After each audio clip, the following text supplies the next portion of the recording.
This is the Nvidia GeForce GTS 250, and it launched all the way back on my birthday in 2009. Isn't that crazy? Welcome back to Gray's Hardware. I am Gray, and let's go ahead and talk about this card. So the GTS 250 launched, like I said, in 2009.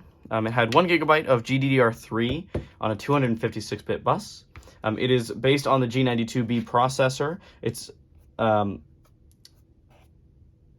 retailed for $199, so you can kind of see where that fits in here. You can see that this is the blower style. This is actually the HP version. So the SI HP obviously manufactured the cooler here. Of course, the PCB came from Nvidia, but it looks like this blower style is HP's. Now, I do think that all of the GTS 250s were blower styles. But anyway, you can go ahead and see here that this is actually a pretty good cooler. You know, I tend to be a blower style hater. I typically don't like these cards. I think they don't cool very well. I had a GTX 1080 Founders Edition that just didn't cool very well at all. I repasted it like 3 times thinking that was the issue, and it would just always go up to 90C, and it was terrible. But yeah, you can see here, I'll give you a little bit of a closer look at the card. Here's the back here. We have a bare green PCB. Here's the front. We have kind of that beautiful looking blue. Okay. We do have an awesome little heatsink here on, I believe that's our power delivery, although that doesn't, yeah, I mean, that would be our power delivery. And then we also have pads on here. We have cooling pads all through our memory modules, which is cool. You can see them all around here. That's pretty cool. So yeah, you can see that all of our air is going to blow out this surprisingly tiny amount of space. This blower cooler really wants to, you know, it likes to put out the air, and it's only going to come out of that little space. So thing to keep in mind, this is a loud card, right? So that's something that we want to remember. We have a 6-pin power connection here, and then yeah, so like I said, we have 2 DVI ports on here. You know, they're dinosaurs. They're better than VGA, but you know, now I got to use an adapter, so that's pretty great. But hey, we're not going to spend too much time kind of looking at the card. Yeah, like I said, it's just a standard HP blower card. But yeah, let's go ahead and just jump right into the benchmarks. All right, we have the GTS 250 all snug, comfy, cozy in our little test bench here. Now in here is a Ryzen 7 2700X. It's a small cooler, but we're not going to be using enough of it for it to matter. 16 gigs of DDR4. We have a ASRock A320 motherboard, and then a 535 watt power supply and a SSD running Windows 11. Let's get to the benchmark. Alrighty, the first one that we're going to run today is Battlefield 4, the mighty Battlefield 4. Now, if you owned a GTS 250 when Battlefield 4 came out, yeah, you were already going to be in bad luck. This is at full resolution of the monitor, so we are running at 1280 by 1024 at the lowest graphics that we could have, and we're running, you know, around that 20 FPS mark, and this is in the practice range. So, you know, already not a super playable experience. You absolutely could play games like this. I used to play games like this, you know, a long time ago, and it seemed playable to me. But, yeah, you would not want to play a Battlefield game at 20, 30 FPS. That's just not going to be very fun. Now, I do want to see what happens when we lower the resolution, because sometimes, well, not sometimes, every time, that's going to make a really big difference. Let's go ahead and put it to 720. So this is at 1280 by 720. It's going to look a little stretched, but yeah, I mean, it really didn't do anything. We're still sitting at that 25 FPS mark. We're definitely seeing that VRAM limitation. You can see up here. Now we're at 99%. We're at 71 degrees. That's actually pretty impressive for being a blower cooler.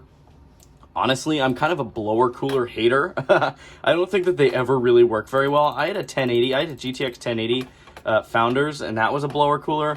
And that thing just sucked at cooling. I mean, it would overheat every single time. Yeah, I mean, look at our FPS. We're down at a 19, 20 FPS mark. I mean, this is just embarrassing. I mean, of course, it's a GTS 250, though.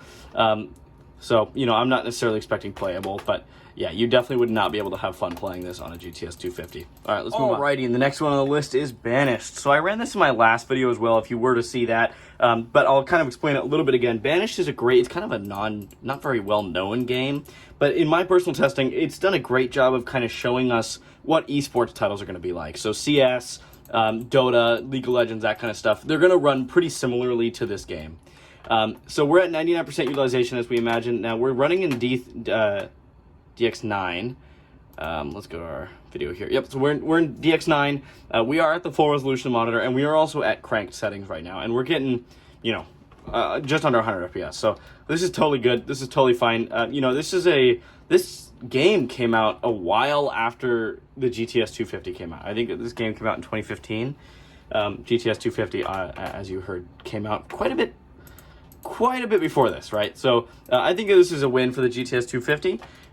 You know, again, this is gonna be pretty vindicative of what other esports titles are gonna look like. CS is gonna be a little bit less FPS. But let's go ahead and actually move on to CS and see what we can get.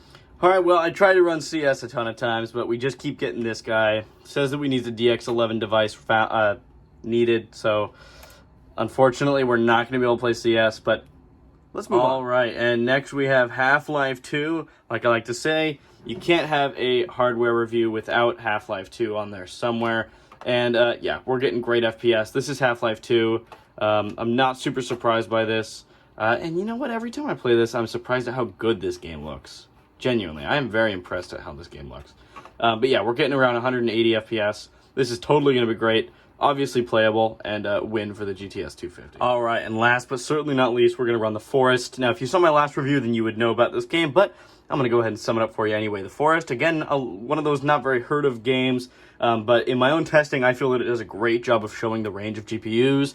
You can run this on a brand new GPU, and as we can see, on a GPU that's this old. You know, this might not be very playable, and it might not look very pretty, you know, but we're getting at 35 FPS. Now, this is running at the lowest possible settings we can be at, and we're at 1024 by 768. The FOV is max, by the way. But yeah, I mean, this is not a great experience. This is 30 FPS at 768. So this is not going to be a super amazing experience. However, this is playing it. This is I want to say a 2017 game that, I mean, I don't know if you've seen this game on, you know, ultra graphics, but it looks great. You know, this game has the potential to look really good. And the fact that we're getting 30 to 40 FPS on this card is pretty baffling to me, in a good way. I think that this card is doing a great job for what it is and how old it is. I think that it's doing a great job in this game. But yeah, so this is going to be pretty much what we're going to be getting for this. We're not really going to see anything else. We're still at, you know, this is my last benchmark, and I've been running this card for probably an hour, and it's not even above 70 degrees. I mean, the cooling on this really has been blowing me away. I guess a lot of that is that it doesn't really pull a lot of power. It's not a super powerful card, but it's a blower style, and it's an Nvidia card from this long ago, which means it's going to want to be hot. And so I'm genuinely impressed. I think that HP did a great job with this card. All right, well, hey, let's go ahead and get to the conclusion. All right, you made it to the conclusion. Thank you so much for watching all the way. If you aren't watching this, never mind. But the GTS 250, you know, I mean, like I said in the last video with the GTX 560, really the coolest thing, at least for me, is seeing what these old cards can still do, and the fact that they're not obsolete. I mean, you know, modern day gamers like myself, right, we move so fast in the hardwares that we kind of forget the old stuff. You know, oh, it's bad now. And it's just not true. You know, yes, this can't play any DX11 games. Yeah, I mean, that's a bummer. I tried to run Fortnite, I tried to run CS, I tried to run Battlefield 2042, I tried to run Forza just for the benchmarks. None of it worked. That's a bummer, right? But we also saw that this can play games. It can play a lot of games. In fact, it can play any game made before 2009, plus games made in 2010, 11, 12. That's a lot of games, you know? This can play Battlefield 4, it can play Battlefield 3 really well. It can play Battlefield 2, any of the Battlefields, really. Well, that's a caveat there. But it's cool that this isn't e-waste, and that really there isn't a graphics card that is e-waste, right? I think that, you know, like I said, we tend to forget about the old stuff without realizing its value. And I think that the fact that somebody would have been really lucky to have one of these in 2009 doesn't mean that it's invaluable now, right? So hey, I know this was a shorter video, but I hope you guys enjoyed. Thank you for watching Gray's Hardware, and I'll see you on the next one.